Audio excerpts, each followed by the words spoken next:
Hi, and welcome to the Selling in the Motor Trade podcast in association with CarWow, the online car-changing destination.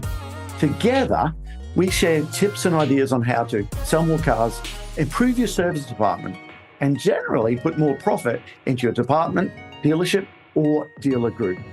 I'm your host, Simon Bowkett, or some of you might already know me as Skippy. Firstly, I just want to say thank you for taking the time to listen to this podcast.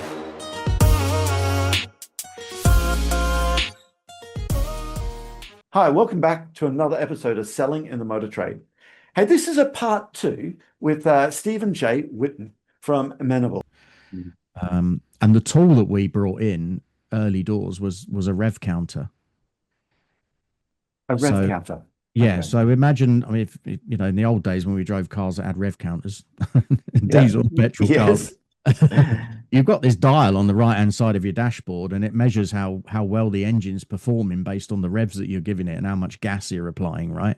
Yep. When that car's cruising along and everything's running well, that should be about 2,500 revs, thereabouts, maybe a bit less. Mm-hmm. So the more you put some pressure on, now that pressure you need to put on if you need some extra oomph out of it to overtake, but you don't want to be driving that car like that all the time. Right? Because if that gauge is up in the higher numbers and it's near in the red zone, that engine is going to let you down at some point, probably fairly spectacularly. So we brought that metaphor in to then say to people, right, don't ask your team how they are, because if they're like we've described and they're conditioned to say, oh, I'm fine, I'm all right, leave me alone kind of thing, that's the answer you'll get. So don't ask them that. Ask them how they're revving. Oh, and that's been transformational, because we now have leaders out there who ask people, how are you revving? And they go, yeah, I'm about 5. Okay. Anything I can help with? Anything you want to talk about? Because yesterday when I asked you, you were at a 3, so something's changed. So interesting. So interesting. It's when you said the clown. I can think of 2 scenarios there that you mentioned of people who are unfortunately no longer with us. And one person was the class clown. I worked with 2 deal groups that we work with. He would make prospecting calls in a dealership in an Australian accent, taking the piss out of me, pretending to be me when he made the prospect calls, to the laughter of everyone else in the sales team.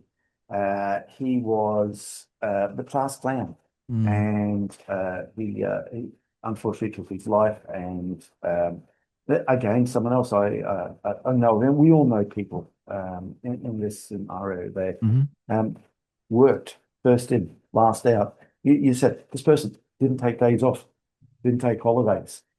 But again, he was like, yeah, but look, he's just motivated by money. Look, that's all he wants. It's just, look, money, money, money. That's what motivates him. But was it hiding something else there?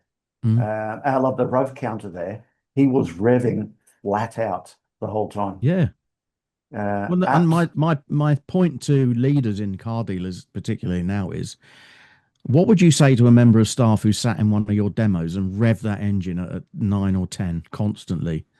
I could get out of it. You'd go, fuck's sake, mate, get out, just turn it off. Yep. So why do we do that with our people? What's going on? Because we do that because look at the results they're bringing in. I don't know. I'm just playing devil's advocate there. Results. It's not right. It's not right. But no, I know, and that leads me on to another point, which is you know, when I was running dealerships, and I sort of stepped back in and then come out again, because what I noticed was, as I went around the region, you know, they were putting people on pedestals who were selling more cars than anyone else. And I'm looking at the next level and going, so why is that? What? It's all right. So this person sold 20 cars a month, for example, but leaves a bloody trail of destruction behind them. And the admin staff, and they've not got a nice word to say about them. And, you know, the customer scores are not great, and so on and so on. Isn't Motor Trade doing that? A client many years ago said, it's not right at all. He said, but in this industry, if you sell a lot of cars, you can almost get away with anything. You could almost stand on the desk and urinate all over the boss, and he'd wipe it off and say, yeah, well done. I said, well, that's gone a bit too far. Okay. But it is kind of like sales hides everything, doesn't it? Yeah. On the sales side of the business there. Yeah. So listen, what practical steps can a leader take tomorrow morning to start making a difference in their organization? Well, two things that I encourage leaders to do, and one is introduce that rev counter metaphor. Mm. Right. So start getting that conversation. I mean, don't just go and do it off the back of this podcast because your team will go, "What are you bloody talking about?" Mm. But introduce it sort of gradually. And if you want any help with that, give us a shout. Mm. Always, the phone's always on. Or the other and the other thing would be, and this again was a question I asked at the beginning of a course a couple of years ago, and I was surprised at the answers. I went round the room and I literally said, it was a group of sales managers actually. We were doing a development piece with them, and I said, "What got your attention before you walked in the room?" Thinking that they were going to say, "Oh, I've got a car going out at 4, or I've got this happening, or so and so's off sick, or I've got problems in the Mm. workshop, or whatever it might be." And they didn't. All of them had stuff in their personal lives that they happily, openly talked about, Wow. just off the back of that question. And as soon as one of them did it, they all did it. And as we went round by the time we got round the end of the room, we had people looking at each other going, "Oh my God, I didn't Simon, realize you were going through that. I did." Yeah. So, for example, you've already Mm. talked about your wife and your mum. And, Mm. I'm sitting here now going, "Oh my God, I see you in a different light now to what I did an hour ago." Mm. Right. Because you've talked about that. You've proven to me that you're human, not that you needed to do that. Mm. But suddenly I'm now the human, empathic, dare I say, feminine side of me Mm. comes out and goes, now actually I need to take a slightly different approach with Simon than I did an hour ago. It's not just the feminine side, it's the human side. It's Totally. that connection side, isn't Yeah, it? it is. So again, that question, I just want you to say it again. So what's going through your mind when you walked in today? Is that what What's you got, said? well, what's got your attention, or what had your attention before you walked in this room, or Yeah. before you got here today? Now, the thing is, if you ask that in any sales meetings in the mornings, because I don't know about you, but Mm. sales meetings used to be the bane of my life, that kind of 8:30 shoeing, as one company I worked for used to call it. And oh yeah, that's really going to rev people up, isn't it, for the rest Yeah. of the day? Yeah. Yeah. We see it. We see it all the time. Get them in and blast them for not making enough calls yesterday and ballsing up a delivery or whatever it is, and really send them out at 9 in the morning going, "Yeah, I'm really ready to face the day." Um, so yeah, just start with that. What's Love got that. your attention? I love that because listen, we often hear, and I've said it, I'm not qualified to talk about mental health. Mm. We run a sales training organization, and I've no problem talking about how to improve your stock turn in the dealership, red and amber work, what we need to do there, CSI scores, our customer satisfaction scores, and whatever. But you know what? If we get that wrong, it's not the end of the world.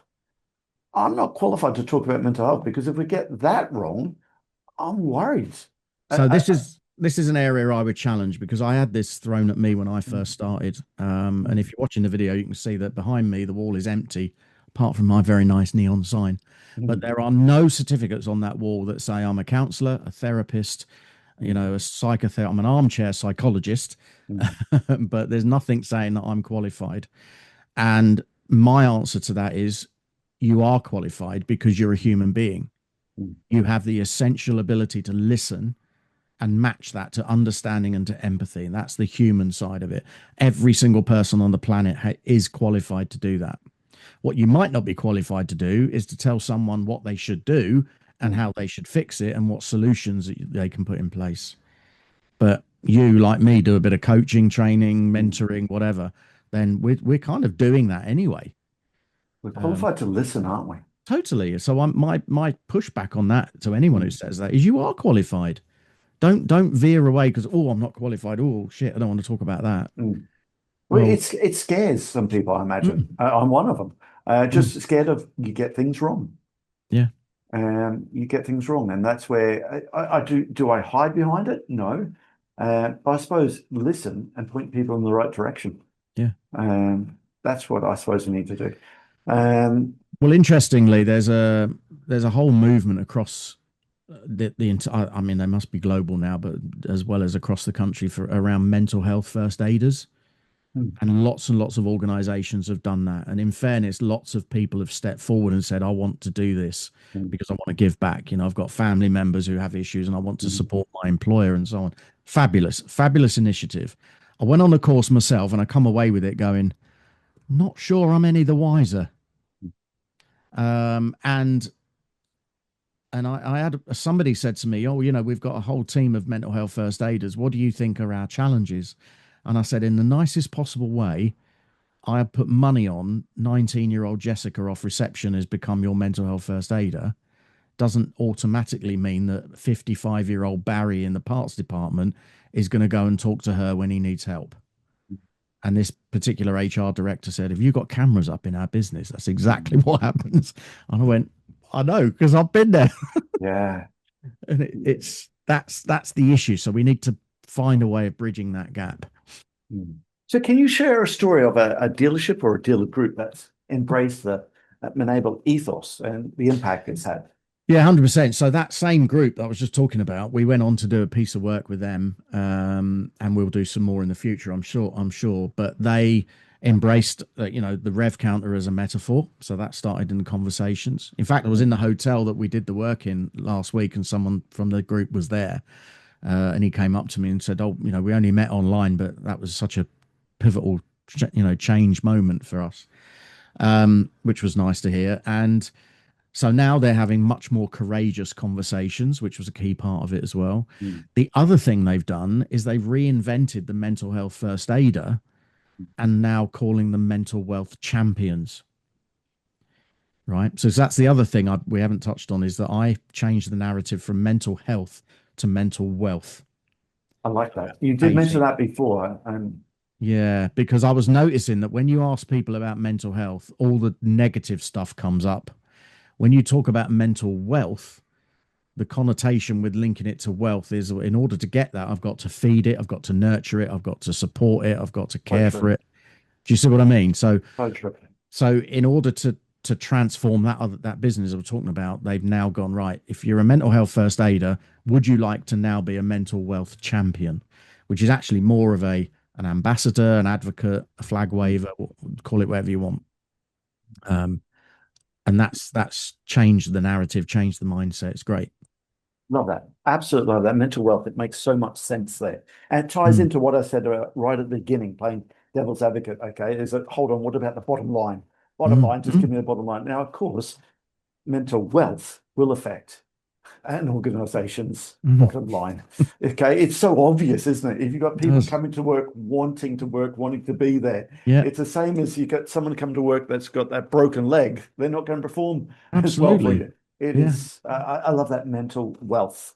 Makes so much sense. And as I've said to a few dealer groups that I work with, I've said, you know what? If I ever wanted to go back into employment, I'd go back as a sales exec, Mm, right? But don't expect me to sell 20 cars a month because 20 cars a month will stretch me.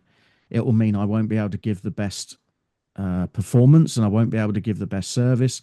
And I will end up making mistakes and causing a trail of destruction behind me. I'll sell you 12 to 15 cars, but they'll all be profitable. They'll all have products. There'll be no cash, no bits in there. mhm. Remember that? Yes. Oh, Right? yes. I'll be the admin department will be going, why can't we have more Steves? You know, but you need to give me that space and know that, and I want the support that goes with it. So, talk about support. What resources or support does that Menable offer to businesses and individuals? How do you work with dealer groups So and we've got, dealerships? yeah. So we've got a range of things that we do, and it starts off with a some set of membership packages. So some of the people I've spoken about are or have been our members. So they can join the movement and then sort of put a flag in the ground and say, yeah, we're supporting this. I do as well some keynotes, so I get hired to speak at events and stuff like that. And I do workshops and masterclasses, and all of it is kind of linked together, if you like. Do a little bit of coaching Mhm. occasionally, mostly with sort of some CEOs and senior people. And we also offer some of our members a well-being check-in sort of offer where people can literally, dial up for a chat for half an hour. That doesn't cross over anything that people like Ben or Mind or anyone else do. Mm. Far from it, because I've already said we're not we don't want to go that route because we're not qualified. So, mm, but quite often people just want to know that someone's listening who gets it. mm.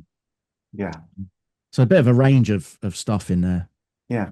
So again, how do you measure things? I suppose I'm going back into my Neanderthal motor trades. Okay, what's the return on investment? Mm. Um, but actually, how do you measure success in that world? I suppose it's a different measurement, isn't it? It totally, well, it is, in as much as, and you touched on it just now when you said about having people that want to be Of there, course, yeah. right? So that's the first thing. So it has an impact on your attrition. Mm, It has an impact on your absences. mm, Another business that we worked with came up with the phrase honest absences. And I heard this mentioned. I was like, oh, tell me more about that.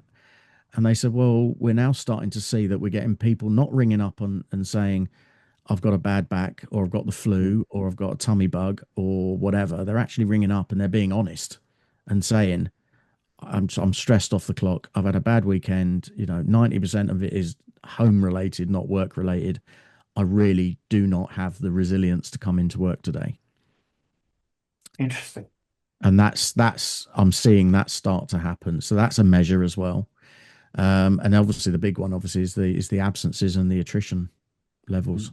That's a direct return on investment, isn't it? Totally. Yeah. Yeah, totally. And like I said, if you've got a team that of 8 people, they all want to be there and they're all delivering great stuff, and you're having courageous conversations and you're out of curiosity managing each and every one of them differently, to help them get the best out of themselves, Mm. then it all comes together in making a psychologically happy place to be.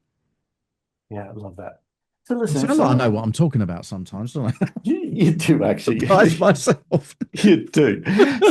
So listen, if someone's listening to this right now who Yeah. might be struggling silently, Mm. what's the first steps they can take? I mean, there's a number of exercises that I would suggest to people, but there's no substitute for reaching out to someone, having a chat with someone. Um, I've seen loads of stuff around, take time out, go and count the clouds, go for a long walk. I mean, all of that is important stuff, but don't sort of dwell on your solitude unless that's your thing. Sometimes some people get a lot out of that. I've got a lot more in touch with that now than I ever was, but there's no substitute for picking up the phone, speaking to somebody, watching or listening to a podcast like this, or looking at some YouTube videos, and I- Is it switch into curiosity mode. is letting people know they're not alone, not Mm, unique? Because I go back to the world of anti-social media. You look at Insta twat and all of that sort of stuff there, and mm, everyone's life is perfect on it, aren't they? Okay, everyone's businesses are perfect and everyone's there. Um, it's that clown again, isn't it? It's that yeah. facade there. So I suppose it's talking to someone else, realizing they're not alone. Um, Yeah, absolutely. I mean, I was the world's worst for suffering from something I now call comparisonitis, mhm. right? Which is looking across and seeing what other people are doing and beating myself up because I'm not in that same place. Um, and I think that's part of it as well. And one of the other things is recognizing when you're overwhelmed. Mm, And I've got this exercise now called the bucket of overwhelm. If everything's coming at you from and this is what I had to do mm, to narrow down what was coming at me from every direction, was to write stuff on post-it notes, stick it in a metaphorical bucket, give it a shake, empty it out, and then work out, right, which of those things, those 20 or 30 things there, can I control and do something about? mm, And the 5 that came out of it that I can do something about were the things that I would focus on. mm, The rest is pretty pointless. But up until doing that exercise, it was still weighing heavy on me. mm. But Such a simple but such a great exercise. it totally is, yeah. And I love what you said there. Things I can have some control over, something I can do Mm, something about. yeah, You can't control the COVID at the time, what Boris was going to do. exactly You that, yeah. you couldn't So why are you spending all your time worrying about if you're allowed on the bus or you're not on the bus? Yeah. Is that why the bus tattoo, by the way? We Do have you know a what? Oh, but people who can't hear this, Steve's got a double-decker bus tattoo, and I had to ask the question, why? There's got to be some significance to that. do you know what? I mulled over the idea of having a tattoo for years, and anyone who's listening is, have you got any tattoos? No, no, I haven't Right. at all. Not antium, but it was just I like that. There must be some significance in that. Well, there generally is, and there's normally it's addictive as well because for Okay. whatever reason, despite them being a little bit uncomfortable to have, Mm. you once you've had them, you're like, oh, I want another one now, and then you get all arty and creative. Anyway, I wrote this poem about somebody that I was seeing, and when we stopped seeing each other, I wrote this poem, and a friend of mine said, "You didn't write that poem for them, you wrote that for you." Mm. I was like, "Oh, that's interesting. That's profound." And the title of the poem was "You Are Loved." So I on this arm, as you can see, I've got the words "You Are Loved," Okay. right? And then once I had that done, I thought, oh, I quite like having tattoos. There's quite a sort of an enjoyment in the pain. Okay. It's weird. It's Enjoyment odd. in the pain. I Well, not I don't having know. I been don't know. through one. Anyone who's I got tattoos will know exactly what I'm yeah. talking about. So then the following year, I had a love art put above it with the sort of pride flag Mm. colours, Okay. the rainbow next to it, because that's Yeah. another issue Yeah. or thing for me as well.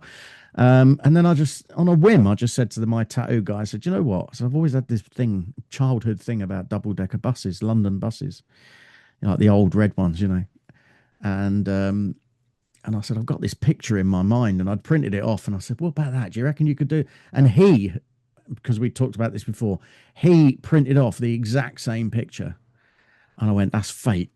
That's fate. It's got to go on. That's fate. It's happening. So Yeah. where I said, where would you suggest tattooing that? And once we narrowed it down Okay. to my forearm, but now I look at it and I go, I love it because it starts conversations. But what am I meant to do with that now? It definitely starts conversations. So I'm a little It's the bit. first thing we did actually. We're getting the microphone set up and getting it all working there. And it's like, why the bus? There's got to be a story behind that. Well, for Love it. anyone who's watching, there it is. Look, as you can't, yeah, you There can it see is. it's a We got it. bus. Yeah, We've got yeah, it there. yeah. There's the I've got double decker another bus. one done as well, a pride thing a couple of years ago, which was is the rainbow and connected by two clouds. That's actually my favourite, if I'm honest, Love it. So but it is addictive. let's fast forward 5 years down the track. What's Mm. success going to look like? Continued success for Menable. What's it going to look like in the industry? Yeah, so we've got a very clear purpose, and our purpose is everyone should feel safe in automotive. Right. End of. So we narrow that down to three words: everyone safe always. And that's back to the whole point we were talking about around psychological safety, being who you are, because we've got a skills gap. We know that. We've got a shortage of good people. So it's important that we not only attract good people, but we keep the ones we've got. And a key element to that is about ensuring people are psychologically safe. Back to your point, they want to be there, they want to work there, they want to enjoy working for that organization. Mm. So that's our purpose. My goal Mm. is over time, and this will probably outlive me, is that I want mental wealth champions in every business. Just one, maybe, but I want a mental wealth champion in every business, and they're the ones who will keep an eye on what's going on in that business around the subject of mental wealth. So that's the goal. So 5 years from now, who knows? I want that to be, as many people as possible, because I want, men able to be seen as setting the standard for well-being in this sector. Mm. You're a part of the Men Able movement because you take the well-being of your team as importantly as you do hitting those numbers. Mm. I love that. I really enjoyed this conversation, but I want to go one stage further. What drives you? You've got your personal story, and I really love you sharing that personal story. But who inspires you professionally, personally, is in this mission? Is anyone else that you've looked up that's inspired you along the way? Other, you mentioned Dash there, you mentioned Chris Wiseman, you mentioned a few people there. Anyone else professionally that inspires you? Yeah, there's lots of people who inspire me. I'm very fortunate that in creating this, I have a great platform and I've got some fabulous contacts like you have, across this industry, and all of them inspire me in different ways. I do have this phrase that I picked up from the Olympian Chris Akabusi. I don't know if you probably know the name. Yeah, I've met him a few times, and he uses this phrase, which is "Don't look up to people, look into them." I like that. It's Okay. brilliant, and it's lovely because it encourages you to be curious and go, don't compare yourself to them. So I'm never going to compare Mm. myself to Dash, right? Because Mhm.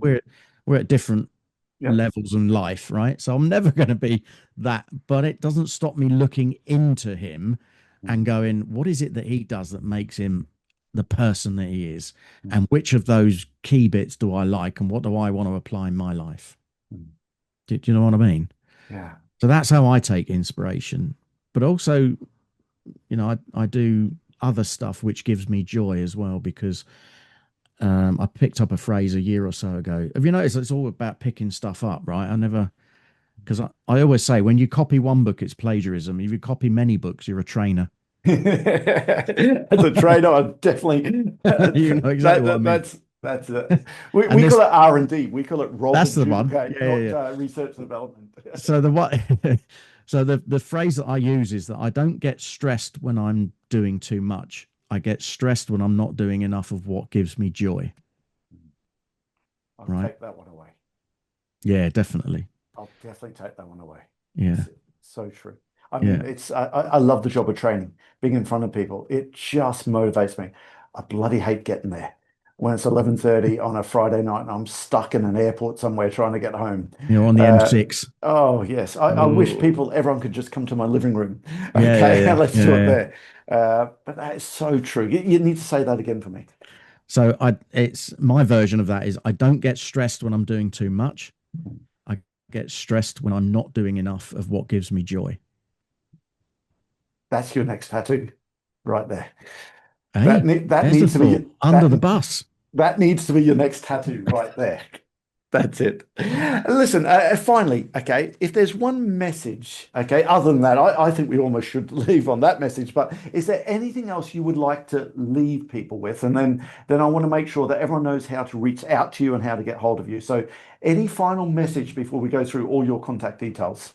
Yeah, I think from this conversation, I would say don't be afraid of mental health. We all have it, just as we all have physical health. Mental But wealth. Mental yeah, wealth. right. But Yeah. reframe it, right? Reframe it, reword it, change the narrative to mental wealth. It takes on a different meaning, but it's the same subject, bizarrely. So don't be afraid to bring that into your business and talk about it and get people doing stuff. And also be courageous in your conversations and courageously ask people to step forward to be mental wealth champions in your business. And if you want help and support with that, then I'd love to work with more organizations in this industry. Um, I don't want to see posters going up on walls and then people giving big donations to charities and thinking that they've ticked all the boxes and taken care of it. That's not enough. That's brilliant, but at the same time, we want to be working with those organizations to go, look, we're all in this together. We're a great bunch, we're a great community. We all love each other, really, but we've got a lot of work to do to show that we can be brilliant. And I suppose it's for me. Talk about it more. Mm, There's a conversation we had right at the beginning where, and I'm kicking myself now. It's my neighbor, a good friend, took his life hmm a week and a half ago, and right at the beginning I said, I'm not going to talk about that because it's probably not appropriate. But actually, that's part of the issue. It's one of those things that actually. I wish we did talk about. Don't we all have the? I wish I could pick up the phone to Robert and say, "Come on, mate, let's go have a beer. How are Yeah, you?" 100%. And I suppose I'm sitting there asking myself, why didn't? And listen, I've known this. He wasn't a neighbor. He was a friend. Mm, Okay, he was like for 19 years.